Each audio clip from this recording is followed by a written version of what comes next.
I don't know why I'm doing this now. Maybe because it's 4 in the morning and I can't sleep and there's nobody left to call. Maybe because I've been lying here looking at the ceiling for 2 hours thinking about Margaret. And if I don't say it out loud to somebody, anybody, I think it might just dissolve into nothing when I go, like it never happened at all. My name is Walter Greer. I'm 84 years old. I live alone in the same house I've lived in for 51 years. And about 3 months ago, I found something in a shoebox at the top of the closet that I wish, in some ways, I had never found. And in other ways, I'm glad I did. But I'm getting ahead of myself. Margaret died in January the 9th, a Thursday. We had been married for 56 years. People always said that about us, 56 years. They'd say it like it was a prize we'd won. Like endurance itself was the point, and I believed that. For a long time, I really believed that the years were the proof of something. She had a stroke in her sleep. The doctor said she probably didn't feel anything. I've held on to that. I've needed to hold on to that. I found her in the morning. She looked the same as she always did when she slept, turned slightly to the left, one hand under her cheek. She looked peaceful. She looked like Margaret. I stood in the doorway for I don't know how long before I understood what I was seeing. We met in 1967. I was working at a print shop in Cincinnati. She was a secretary at the law firm 2 blocks over. She used to come in on Tuesdays for their letterhead orders. She had dark hair and a very particular way of tilting her head when she was deciding something, just slightly to the right, like she was weighing it on a scale inside her mind. I asked her to dinner after 6 Tuesdays of working up to it. She said yes without the head tilt. I took that as a good sign. We were married the following April, quick by some standards, but we both knew, or I thought we both knew. That's the part I keep turning over now. What knowing actually means between two people, whether it's ever really the same thing on both sides. The first years were ordinary in the way that first years are. Small apartment, not much money. We ate a lot of soup. Margaret made this potato soup with a little bit of sharp cheddar on top, and I would have eaten it every night for the rest of my life if she'd let me. We had our son David in 1970, our daughter Renee in 1973. I worked. Margaret stayed home, then worked part-time when the kids were in school. We moved into the house on Clement Street in 1974. I planted a maple tree in the backyard that first fall. It's enormous now. I look at it sometimes and it doesn't feel like mine anymore. It's so big. It belongs to itself. We were not a perfect couple. I want to say that clearly because I think the word perfect has caused me more confusion than almost anything else in my life. People called us perfect. Margaret was warm and capable and socially graceful in ways I never was. She remembered everyone's birthdays, their children's names, what they'd told her 3 years ago about their mother's knee surgery. She made people feel held by her attention. She was extraordinary at that. I was quieter. I worked hard. I provided. I thought that was its own kind of love. The reliable, undramatic kind. The kind that shows up. I believed in that for 56 years. After the funeral, after the kids went back to their lives, David to Portland, Renee to Atlanta, after the casserole dishes were returned and the sympathy cards stopped coming, I began the slow, terrible work of going through Margaret's things. I didn't rush it. I couldn't. There's something about a person's belongings after they're gone that feels almost sacred. Her reading glasses on the nightstand, the particular brand of hand lotion she kept by the kitchen sink, her handwriting on the grocery list still stuck to the refrigerator. I left that grocery list up for 6 weeks. I don't know what I was hoping for. I started with the easy things, the clothes.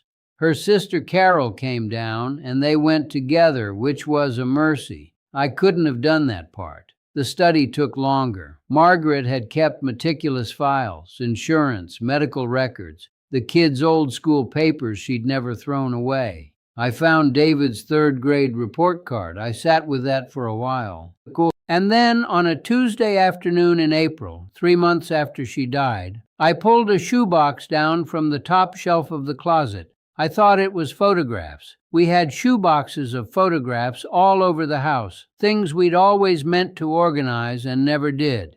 It wasn't photographs, it was letters. There were 43 of them. I counted later. I don't know why I counted. Maybe because numbering things is what you do when your mind can't hold the shape of what it's looking at. 43 letters, handwritten, spanning, from what I could piece together, about 9 years, from 1981 to 1990. They were from a man named Thomas Calvert. I didn't know Thomas Calvert. I had never heard that name in 56 years of marriage. And yet, clearly he had known my wife. I want to be careful here about what I say, because the strange thing, the thing I wasn't prepared for, is that the letters were not what I initially thought they were. I sat on the floor of that closet for a long time reading, and what I found was not what I feared finding. They were love letters. There's no other word for them. But they were love letters written by a man who was also clearly in tremendous pain, who was clearly being told over and over again in letters I don't have and will never have that something was not possible, that something was ending or had to end or could never fully begin. Margaret's voice is not in those letters, only his, but her voice is in the shape of what he responds to, in what he thanks her for, in what he says she told him she could not give him. What I slowly understood, reading 43 letters on the floor of a closet, is that my wife had loved someone else during those 9 years and had chosen not to leave, had chosen me, had chosen the children, had chosen the house on Clement Street and the maple tree and the potato soup. I don't know if that makes it better or worse. I've been sitting with that question for 3 months, and I still don't know. I didn't tell anyone right away. Who would I have told? David and Renee. And say what? Your mother, 3 months dead, had a relationship I didn't know about 40 years ago? Carol, her sister, who is 79 and not well? I thought about calling my old friend Pete, but Pete's been gone since 2019, and that loss still catches me off guard sometimes. I'll think of something and reach for the phone before I remember. So I kept it to myself, which maybe is where it belonged. I put the letters back in the shoebox. I put the shoebox in the study, on the desk, where I could see it. I don't know why I needed to see it. It just felt dishonest to put it back in the closet, like pretending a thing isn't there when it is. The man's name, Thomas Calvert, I turned it over in my mind for days. I looked him up online. Renee showed me how to do that kind of searching a few years back, and I've gotten better at it. You type the name and the city and you see what comes back. What came back was an obituary, 2014. He had lived in Columbus, about 100 miles from us. He had been a high school music teacher. He had a wife, Patricia, and 2 children. He died of pancreatic cancer at 67. I looked at his photograph for a long time. He had a kind face. That's what I kept thinking. He had a very kind face, and I didn't know what to do with that. Here is what I've been trying to understand. Not whether Margaret was wrong. I'm too old and too tired for that kind of judgment, and she isn't here to explain herself, and the dead deserve some privacy, I think. Not that. What I've been trying to understand is the marriage itself. What it was, what I was living inside of for 56 years. Because here is the truth, the thing I keep arriving at from every direction. I was happy. I was genuinely, unremarkably, daily happy in that marriage. I loved Margaret. I loved our life. I loved the way she hummed while she did dishes, and the way she could fall asleep anywhere, in the car, on the couch, at her daughter-in-law's boring holiday parties, and the way she always remembered to ask about whatever you'd told her was worrying you. She never forgot. In 56 years, I never once felt forgotten by her. So what does it mean that there was this whole other chamber of her I never knew about? I've thought about the 9 years. 1981 to 1990. David would have been 11 to 20. Renee, 8 to 17.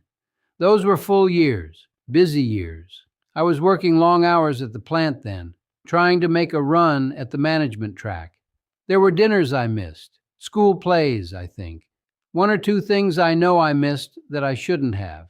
Was I absent? I've asked myself that. Was I so reliably present in the house that I was somehow absent in the ways that matter? I don't have a clean answer. I was a man of my time in some ways I'm not proud of. I assumed that working hard and being faithful and not drinking too much and not hitting anyone.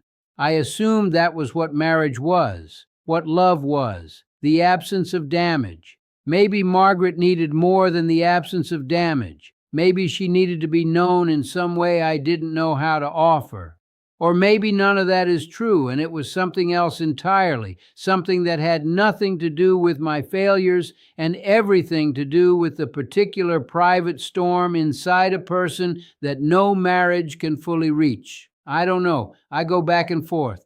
There is one letter I keep returning to, the last one, dated March of 1990.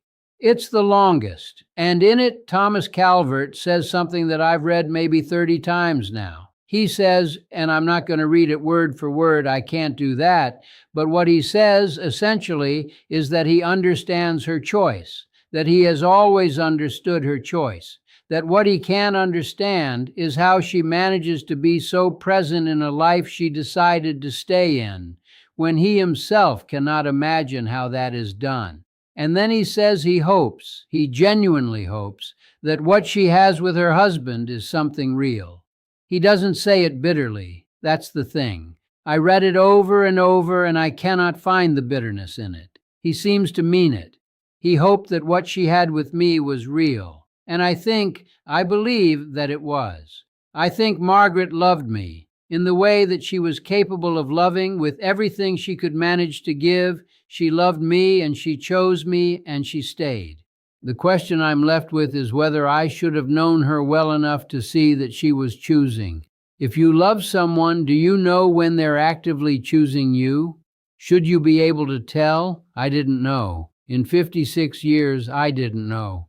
And maybe that is not a failure. Maybe that is just what life is. You are only ever given the surface of another person, and you love the surface. And sometimes that's enough, and sometimes there is something moving beneath it that you will only find when you open a shoebox in a closet, alone, 3 months after they're gone.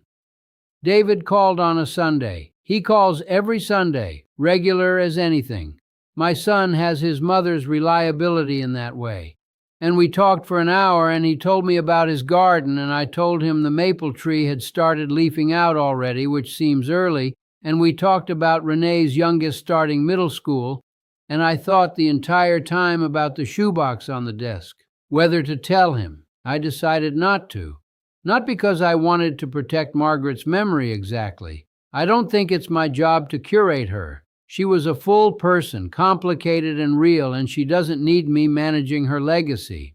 I decided not to because David loved his mother, simply and without reservation, the way children sometimes love parents. And she earned that. Whatever else was true, she earned that love. She showed up for that boy in every way a mother can show up. And I am not going to reach back across 50-some years and complicate something that was, for him, entirely good. Some things can be left alone. Some truths are for the person who finds them, not for the world. I've been thinking about what I wish, not in the painful way, not the way that tears you open. I'm too far along for that kind of grief to destroy me. More in the quiet, considering way of a man who has very little left to do but sit with what happened. I wish I had asked her more questions. That's the simplest thing I can land on. Not dramatic questions. Not, are you happy? Do you love me? Is there something you're not telling me? Just more questions, more curiosity about the interior of her. More of, what do you think about when you're quiet? What do you miss from before we met? What's something you've never told me? I was not an incurious man, but I may have been incurious about her specifically. I may have fallen in love with her, and then, in the way that familiarity works on you slowly over decades, I may have stopped wondering about her. I wonder about her constantly now. Now, when she can't answer, there's a particular kind of loneliness that has no name. It's not grief exactly, or not only grief. It's the loneliness of realizing that even your closest intimacy had a room you never entered. That love, even genuine, lasting, daily love, is not the same as full knowledge.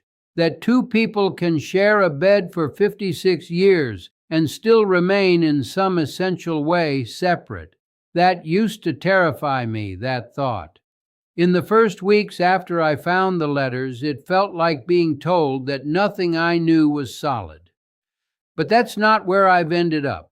Where I've ended up is something more like acceptance isn't the right word, more like acquaintance. I'm becoming acquainted with the incompleteness of it. The way a marriage, any marriage, is both more and less than what it appears to be from the outside and from the inside. Margaret kept 43 letters in a shoebox for 30 years. She moved them from one house to another. We moved twice in those years, and she kept them, and she never told me. I don't know if she meant for me to find them someday. I don't know if she forgot about them or if she opened that box sometimes alone in the afternoon and remembered. Maybe she kept them because she needed to keep them, because they were part of her, and people keep the parts of themselves that they can't entirely let go. I understand that. I think I understand that.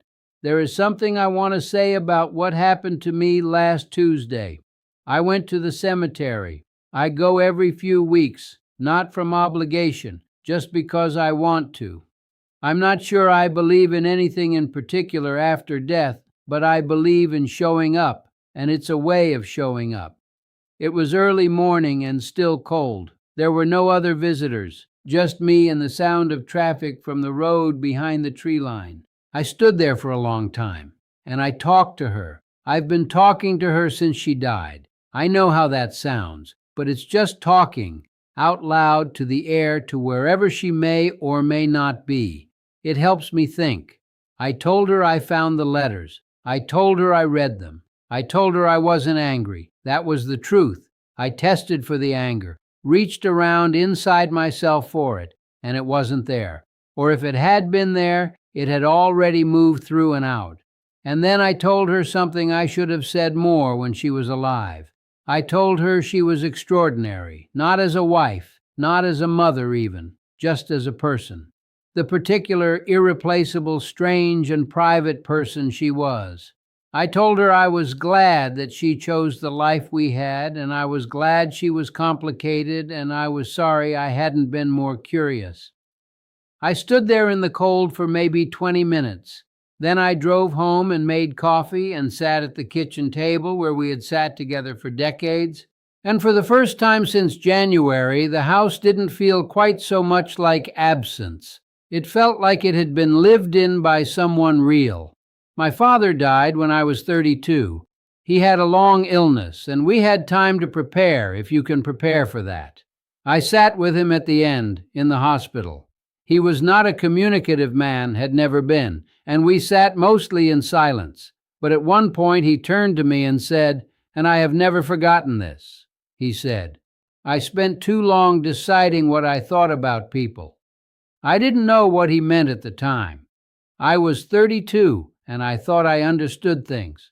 I think what he meant was this: that he had kept people at some internal deliberation for too long, weighing and analyzing, and that by the time he settled into simply loving them, some of the time was gone. I may have done the same thing with Margaret. Not in the obvious ways. I was never cold to her, never distant in the way you'd notice, but in the way that you can be fully present in a life and still be somehow behind the glass of your own observing, watching, processing. Never quite just in it, breathing it without thinking about it. She was more present than I was, in her body, in the room, in the moment. That was always true of her, and I admired it without ever fully learning it. My granddaughter called last week, Renee's girl, Sophie. She's 24 now and recently out of a long relationship, still figuring out what happened. She called to talk to me, which surprised me. Young people usually talk to their parents or friends about these things, not their 84-year-old grandfather. But she called, and she asked me, quite directly, what I thought made a marriage work. I was quiet for a moment, and I thought about the shoebox, and about Thomas Calvert's kind face in the obituary photograph, and about my father in the hospital. I told her I wasn't sure I was the right person to ask. She said, "Grandpa, you were married for 56 years." And I said, "I know. And I'm still not sure I know what it took." I think she expected something more certain from me. That's what the years are supposed to give you: certainty, resolution, the satisfied sigh of a life understood. What they actually give you, I'm finding, is more questions. Just quieter ones you can sit with instead of ones that keep you up. Well, some nights they still keep you up. That's why I'm talking into this little recorder at 4 in the morning. But they're different questions now, less sharp. A few weeks ago, I took the shoebox and I put it in a bag. I carried the bag to the backyard. I sat down on the bench I built 20 years ago under the maple, the one that's too big now. And I read one last letter, the kind one, the last one. And then I folded it with the others and I left them in the box. I haven't decided what to do with them. I could burn them. I could put them back in the closet. I could give them to no one because there is no one to give them to who should have them. I think I'll probably leave them with a note, a simple one, saying, "If anyone finds this after I'm gone, these belong to a woman who was fully human in all the ways that means. Leave them be." Something like that. I'll think of the right words. 56 years. I keep saying that number. The way other people said it to me, admiringly, like a thing to be proud of. And I was proud. I won't pretend I wasn't. But I've been thinking lately about what the years are actually made of. Not the big things, the moves, the births, the illnesses, the handful of genuine crises that test a marriage. Those are not what 56 years is. Those are the interruptions. 56 years is Tuesday evenings. It's who does the dishes. It's the argument you have for the 15th time and neither of you says anything new. It's the silence that is comfortable and the silence that is not, and learning slowly to tell the difference. It's waking up at 3 a.m. and hearing the other person breathe and going back to sleep. It's 1,000 ordinary moments, and you don't know while you're in them that they're what it's made of. You think the love is happening in the big moments, the anniversaries, the reconciliations, the times you hold someone while they cry, and it is. But that's not only where it lives. It lives in the Tuesday evenings, in the potato soup, in the hand she rested on my arm sometimes without speaking while we watched television, in the way she said my name, just my name, Walter, when she wanted my attention. I can still hear that. I will hear that until I can't hear anything. I'm 84 years old, and I have been a husband and a father and a grandfather, and I have tried, in the way I knew how, to be a decent man. I did not always know how. I got things wrong. I was impatient more than I should have been and certain more than I should have been, and I missed things I should have caught. And I loved a woman for 56 years who had a whole room of herself I never saw. And she loved me anyway, and chose me anyway, and made a life with me that was, on most days, genuinely good. I don't know if that's a love story or a complicated thing that contains a love story inside it. Maybe those are the same. I think maybe those are the same. If you're watching this, and I don't know who you are or what brought you here, I'm not trying to tell you something. I'm not that kind of person. I just needed to say it out loud. Say it somewhere it could be heard. If any part of what I've said stayed with you, if there's someone in your life you've stopped being curious about, Someone you love so familiarly that you've forgotten to wonder about them? I don't know. I can't tell you what to do with that. You'll know what to do with it, if anything. I'm going to go sit under the maple tree for a while. It's almost dawn.